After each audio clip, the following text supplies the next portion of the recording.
Kevin Ray Underwood had a plan in his depraved mind that fateful spring day.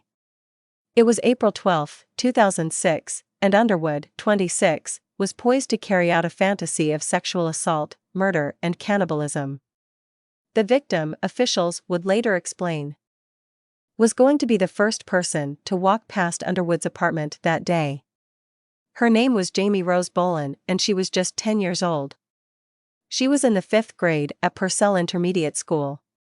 Jamie Rose lived with her father, Curtis Bolin, in an apartment across the breezeway from Underwood's downstairs unit. Underwood lured Jamie Rose into his apartment to see his pet rat, Freya, and to watch a SpongeBob cartoon video.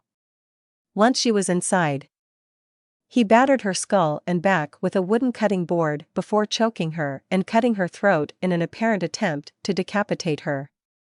He also sexually violated her. Jamie Rose was dead before anyone realized she was missing.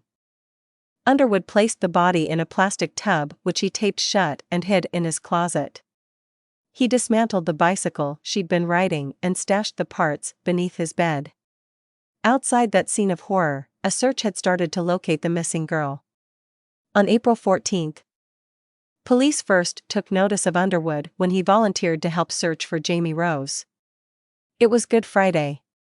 Police had stopped Underwood at a roadblock near the apartment complex. Officers reported he was acting suspicious and took him to the police station for questioning. During that interview, Underwood told police Jamie Rose was wearing a short-sleeved blue shirt when he saw her riding her bicycle the afternoon she disappeared. But other reports were positive she'd worn a pink shirt to school that day. As questioning continued, Underwood said his father was a butcher and he, Underwood, had fantasized about butchering a human. It was during a search of his apartment later that day that police found the taped-up tub and Jamie Rose's pitiful remains beneath a blue shirt.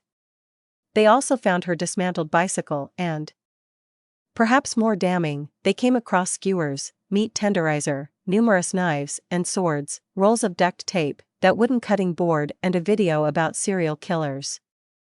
This appears to have been part of a plan to kidnap a person, rape them, torture them, kill them, cut off their head, drain the body of blood, rape the corpse, eat the corpse, then dispose of the organs and bones, then Police Chief David Tompkins said at the time.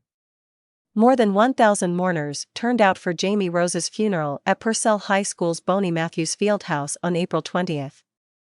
She was laid to rest in Guthrie's Summit View Cemetery. According to her obituary in the Purcell Register, Jamie Rose enjoyed singing, sewing, riding four-wheelers, and watching movies. A Cleveland County jury needed just 20 minutes to convict Underwood of first-degree murder in 2008. They sentenced him to death. Now 41, he remains on death row at the Oklahoma State Penitentiary in McAlester.